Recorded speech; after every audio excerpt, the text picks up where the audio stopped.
Welcome sa ating mga balikbayan.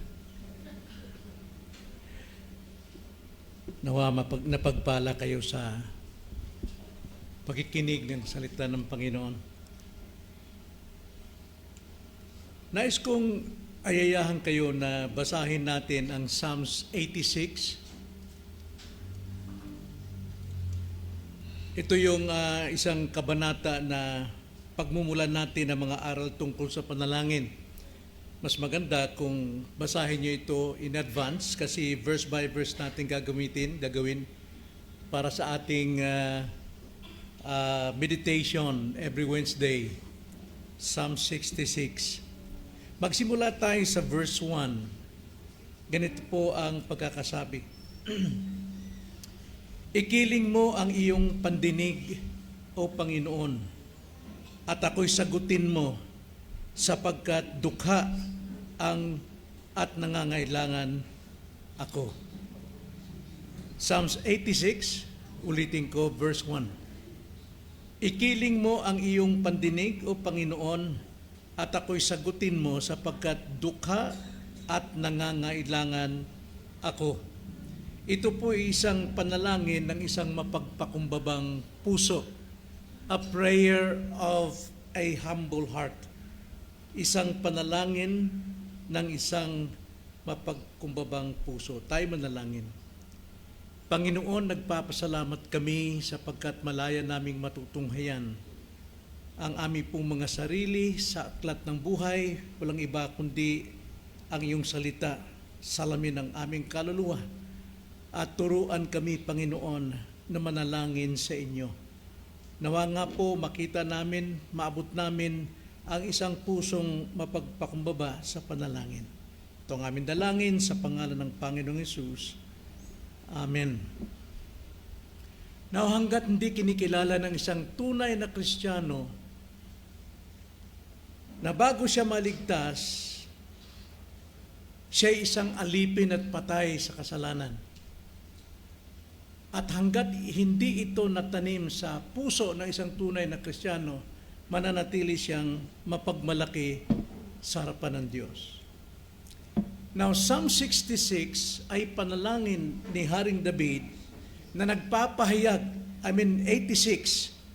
Psalms 86 ay panalangin ni Haring David na nagpapahayag ng kanyang lubos na pagtitiwala sa gitna ng kanyang kahinaan at kababang loob sa kanyang pangangailangan. Ang talatang ito, verse 1, ay nagpapakita ng isang uliran o modelo na pananalangin na may pagpapasakop at tiwala sa Diyos. So anong itinuturo nito sa atin pagdating sa panalangin? Mayroon pong tatlo. Una, manalangin tayong may kababaang loob. Yan ang unang tinuturo rito, manalangin tayong may kababaang loob. Ang sabi nga sa verse 1a, ikiling mo ang iyong pandinig, O Panginoon. Na kababaang loob ay hindi likas sa atin. Ito'y bunga ng biyaya ng Diyos na ipinagkaloob sa bawat mananampalataya. Pinagkalooban siya ng kababaang loob nang siya'y ipanganak na muli. Na alam natin si Haring David, maliit pa lamang siya, isa siyang mananampalataya at lingkod ng Panginoon. Ngunit hindi ibig sabihin perpekto siya at siya nagkasala. At alam natin ang kanyang kasalanan is adultery and murder. At simula noon, nung siya po ay binago ng Panginoon, tinawag siyang the man who seek after God's own heart. Nagbago na siya. May bagong puso na siya. So ang kababang loob sa atin ay hindi likas sa atin sapagkat katutubo tayong makasalanan, patay sa kasalanan at mayayamang at mga self-centered. At ito ay kaloob lamang ng Panginoon sa atin sa ating kapanganakang muli. So ang panalangin ng isang totoong Kristiyanong nananalangin, hindi ito nag-uutos o nagdidikta sa Diyos. Men, ang totoong Kristiyano may kababaang loob at hindi nagdidikta sa Diyos, kundi may pagsusumamo. Mayroong pagsusumamo. Ito'y panalangin na nagmumula sa pusong binago. Kinikilala ang Diyos. Nang Diyos ay makapangyarihan, mahabagin, at hindi rin siya dinidiktahan.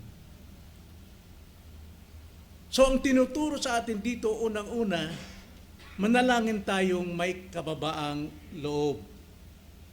Ikalawa, manalangin tayong may pagtitiwala. May pagtitiwala. Hindi sa ating husay ng pananalita, hindi sa lakas ng ating boses, kundi sa tiwala. Ang sabi sa ating teksto, ikiling mo ang iyong pandinig, O Panginoon, at ako'y sagutin mo. Ako'y sagutin mo. Ito'y panalangin na may pagtitiwala sa Panginoon. Tiwala ni David sa Diyos, gayon na lamang. Tiwala siya na ang Diyos ay nakikinig at tumutugon sa panalangin ng kanyang anak. Siguro naman sa atin kapag tayo may hinihingi sa ating Ama, hindi natin siya sinisigawan at hindi natin siya tinuturuan kung ano dapat niyang gawin sa hinihiling natin, kundi tayo'y may pagsusumamo. So hindi natin kailangan sigawan ang Panginoon. Dahil ang panalangin, ibig sabihin, panalangin pagsusumamo na may kababaang loob. Ito'y ating pakikipag-ugnay sa ating Diyos. Ang panalangin ay pakikipag-ugnay ng anak sa kanyang ama, na kanyang ginagalang, na kanyang minamahal. Ama na buhay at tumutugon.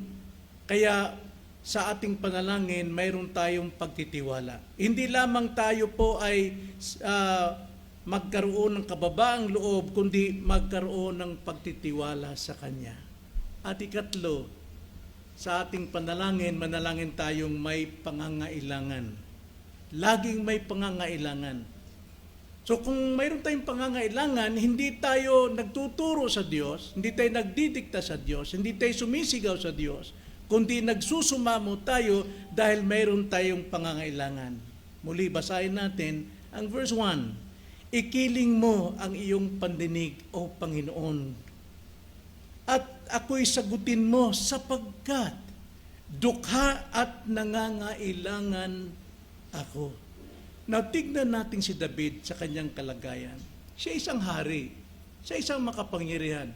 Nasa kanya lahat ng kayamanan, nasa kanya lahat ng kanyang gustong gawin. Subalit kinikilala niya ang kanyang sarili na siya ay nangangailangan. Nangangailangan saan? Material? Hindi siguro. Kapangyarihan? Hindi siguro. Pero pagdating sa spiritual, sa kaluluwa, sa kanyang physical, ay nangangailangan. Sapagkat, ang sabi niya, ako'y dukha. Dukha. Na alam naman natin sa Beatitude, blessed are the poor in the spirit. Yun yung tinutukoy, dukha sa espiritu. Kapag dukha tayo sa espiritu, sa ating kaluluwa, alam natin, tayo nagsusumamo sa Diyos, hindi tayo nagpapakita ng husay ng pananalita para tayo paniwalaan ng Diyos, kundi mula sa ating pangangailangan. Ito ay kinikilalin David, kahit na siya ay makapangyarihan, hari, siya isang taong walang may pagmamalaki tulad natin. Ano bang may pagmamalaki natin? Sino ba tayo bago tayo iligtas ni Kristo? Bago tayo tawagin ng Diyos? Tayo'y mga patay at alipin sa kasalanan, rebelde sa Diyos. Ngayon, binigyan tayo ng bagong puso, kailangan nating gamitin yung bagong puso na hindi mapagmalaki, umaamin ng kahinaan, umaamin ng nangangailangan. Ito yung panalangin na pagkilala sa ating sarili.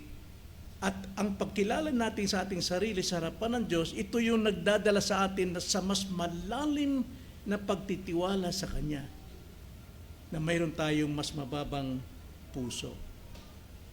Kaya, sa ating pananalangin, number 1, sikaping lumapit sa Diyos bilang mga tinubos ng may kababaang loob. Hindi dahil sa ating pinag-aralan, hindi sa ating kalakasan, kundi tayo po ay tinubos ng may kababaang loob at kinikilala ang ating pangangailangan sa Kanya. Yun ang kailangan natin sa panalangin. Sa ating personal na panalangin, family prayer, corporate prayer sa iglesia, lahat tayo dapat kilalanin ang ating kahinaan na tayo tinubos lamang ng Diyos. At hindi lang yon nasikaping lumapit sa Diyos bilang mga tinubos, kundi huwag tayong mag-atubiling manalangin. Ako'y nalulungkot sa mga kalalakihan na ayaw manalangin, nag-aatubili. Bakit? Saan ba nakasentro ang iyong panalangin? Sa pandinig ng tao o sa pandinig sa Diyos? Bakit ka nahihiya? Bakit wala kang lakas na loob na manalangin? Mayroon ka bang bagong puso? Kaya ikalawa, huwag tayong mag-atubiling manalangin sapagkat ang Diyos ay nakikinig at tumutugon sa Kanyang anak. Kung tayo'y anak, Kanyang tinubos, may bagong puso, may kapagkumabaan, wala tayong dapat pag-aatubili sa panalangin. Lumalapit tayo sa ating mapagmahal na Ama. At ikatlo, sa bawat panalangin, ipahayag natin ang ating pagtitiwala sa Kanya, sa Kanyang awa at kapangyarihan. So anong dapat nating matutunan dito? Una, ang panalangin ay isang pagpapahayag ng kababaang loob at pagtitiwala sa Diyos. Pagpapahayag ng kababaang loob at tiwala. O Panginoon, sagutin mo ako sapagkat ako'y Aba. Then ikalawa, ang Diyos ay nakikinig sa panalangin ng Kanyang anak. Walang ama na hindi nakikinig sa Kanyang anak. Dahil lalo't higit ang Diyos. So dapat nating matutunan na ang Diyos ay nakikinig sa panalangin ng Kanyang mga anak, lalo na sa mga nagpapakababa. Nagpapakababa. At ikatlo, ang pagkilala sa ating kahinaan ay nagdadala sa atin sa mas malapit na relasyon sa ating Diyos. So ito po ang isang panalangin na isang mapagpakumbabang puso. Tayo manalangin. Panginoon, muli nagpapasalamat kami sapagkat ang iyong salita ay liwanag na nagbibigay sa amin ng unawa upang magpakumbaba at magsumamo sa inyo. Hindi kami nagdidikta kung anong gusto namin, kundi ayon sa iyong kalooban, sagutin mo kami sa aming panalangin. Ang lahat ng